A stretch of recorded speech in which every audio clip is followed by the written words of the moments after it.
Hey everybody, welcome to the channel, glad to be here. And today we have an interesting one for you. We'll hit it on slow-mo here just to get that music going. I am bringing a Empire build against the Greenskins. You can see here I do have kind of a core of 5 greatswords, seeing if they're able to best kind of the Savage Orc lines that will inevitably be thrown against me. In the back you can see I do have the 4 Spearmen. I have 1 free company militia and 1 just regular crossbowman to put some damage down. On each flank I also do have a Knights of the Blazing Sun, so they'll be seeing what they can do. And then I do have a Bright Wizard, and you can see a very tight formation here is the goal, so that I can get magic damage on my entire front line. And then I believe I do have a Scroll of Recharge here, so I'm going to be trying to keep up magic damage, essentially, for as long as humanly possible to deal with any physical resistance Savage Orcs. And, of course, the Kindle Flame will also give them 12% extra damage. And that Kindle Flame will also help these guys. It's just such a cool unit. You tend to see Rex Guard more often these days because 200 resources is just so much cheaper. So you don't see these guys too often anymore. But I like them. They're kind of a niche pick, especially when you bring the Fire Wizard.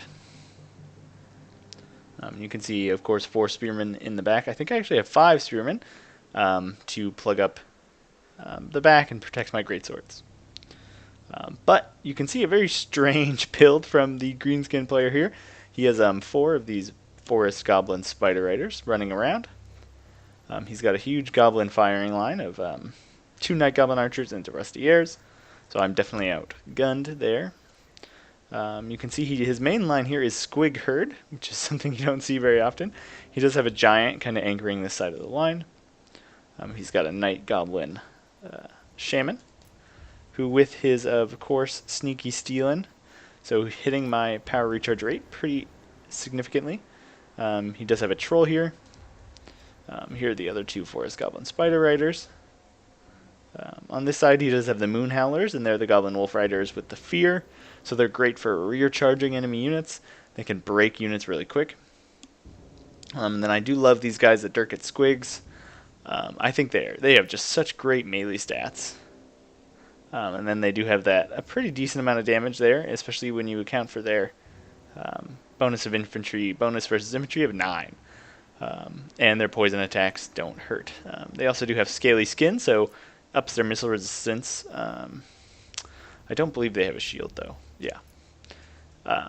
And these guys are great, and I especially love them when going up against the Empire, just because they are immune to psychology. So, like when the Empire lands their Griffins, you can just pop these guys on them, and they won't rout instantly, kind of like those anti-large units. So you can see some early engagements here going on against my enemy. I got some nice damage there on the Morgrub's Mangy Marauders, and now these lines are going to start to come together. These Night Goblin Archers, of course, are going to be in range, and I'm going to try and switch a target to them. I'm going to head over here to Meat Shield my Spearman here. Just trying to do what I can. But you can see my greatswords are going to start taking some damage. Over here I am pushing kind of aggressively, trying to catch these guys out. And I am going to catch these guys, which is very, very good for me.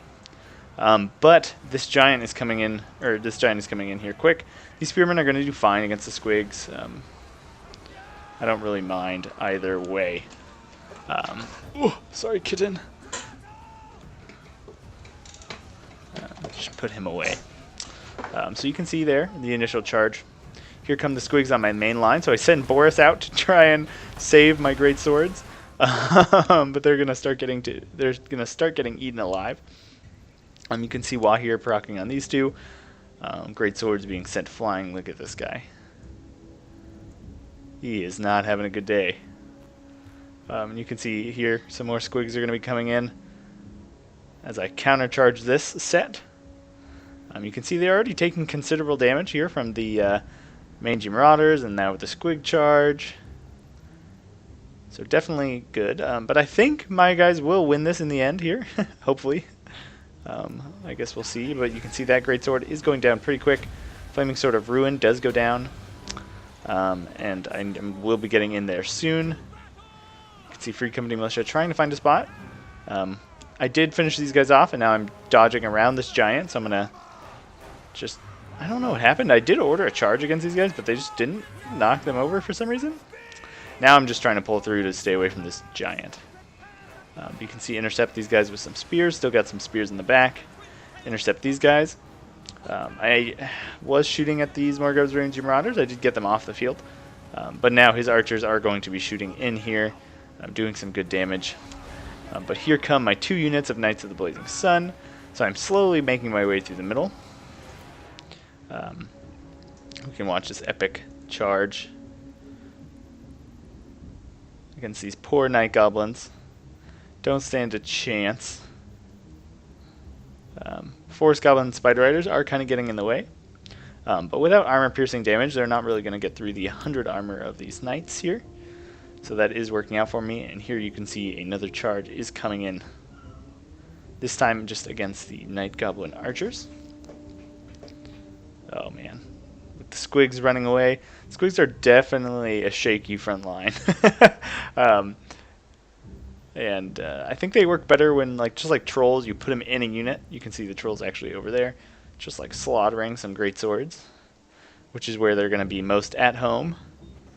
Look at these guys just taking out tons of greatswords. Didn't get anybody with that swipe, sadly. But overall, so you can see some of my main line has routed. I'm starting to get rid of his support units. I've gotten rid of these guys, and I've distracted this giant for most of the game. And stopped it from getting in. So that has been pretty good. You can see these Night Goblin Archers slowly getting taken out. These Knights of the Realm just having trouble chewing through here. And you can see that giant is coming, and this Night Goblin Archer is getting ready to fire in. My Free Company are firing at the trolls. You can see Skarsnik here in the middle is getting great sorted. And he's going to do, I think he does armor-piercing damage. Yeah, so he's going to do fine against those guys. Boris is going to get in there, but he does have that scroll of shielding there. And the sneaky stab. So actually pretty terrifying little unit right there in Skarsnik. So you can see Boris is going to start taking a ton of damage. I'm going to put some spears in here. And my Free Company are going to get attacked. And the Moon Howler is trying to find his base. I think they're going to try and thread the needle here. Or nope, they're just going to go straight in. But they're not the best use there because the giant already causes fear and terror. So really should get them in against these crossbowmen. Sorry about that. And here come the greatswords. Some spear reserves coming in. They're just so useful.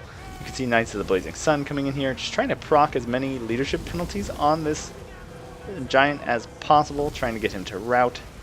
I'm surrounding him on side, shooting him with some crossbowmen. But I'm keeping Boris here close so that he can't terror rout a lot of my units. You can see these trolls did come back, so I really need to be getting these spears in there. Greatswords are finishing up this fight. So it's starting to look pretty good for me. And you can see this giant is actually broken, which is kind of the straw that breaks the camel's back there. You can see the Night Goblin Shaman getting swarmed over here. Decent in a fight. I feel like you can... Mage. I love using mages like this. Taking out clumps of cheap infantry is what their their secondary use. You can see Skarsnik in here. It's just eating that greatsword, just vomiting all over him. But Boris is gonna come in here with his healing. He's gonna end that pretty quick. But I love that sneaky steal in there. Using that, since it's now a one target ability, using that on your hero is a great choice, especially on an armor-piercing lord like Skarsnik. Can really buff up his damage. And it's a great way just because it's very hard to use all your magic with just Itchy Nuisance. So definitely love that play, and love the innovative build here from my opponent. Tons of fun. You can see this poor Squig herd just got 0 kills, but the rest actually did pretty well. Most of those are greatsword kills, so probably maybe paid for themselves. I think these Forest Goblin Spider Riders against my particular build had trouble finding a home. And these Night Goblin Archers actually doing pretty well. Yeah, probably the Moon Howlers and the Forest Goblin Spider Riders. I would have liked to see some Boar Biggins here to counteract my Knights of the Blazing Sun. That would have been a great way to spend this money here. But definitely will be trying that Scarsneck Night Goblin Shaman business in a future replay. You can see my greatswords here not doing too well, not very many squigs to kill, but my Knights of the Blazing Sun racking up a ton of kills, and my range units doing their job, taking out those large targets in the Troll and the Giant. But anyways, thanks so much for watching, and that's that for this one.